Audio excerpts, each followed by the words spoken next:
मल्लिकार्जुन नगरात रिक्षा चालकाला अडवून मारहाण। अक्कलकोट रोडवरून नितीन नगराकडे राहत्या घराकडे रिक्षा घेऊन निघालेल्या चालकाला चौघांनी अडवून फायटरने बेदम मारहाण केली। रविवारी रात्री 11:30च्या सुमारास मल्लिकार्जुन नगरात ही घटना घडली। नयन दत्ता कुंभार वय वर्ष 25 राहता नितीन नगर अक्कलकोट रोड सोलापूर असे जखमीचे नाव आहे।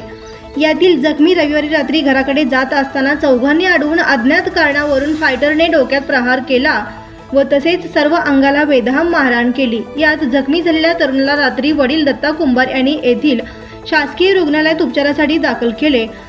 त्यांच्यावर उपचार करून घरी पाठवण्यात आले।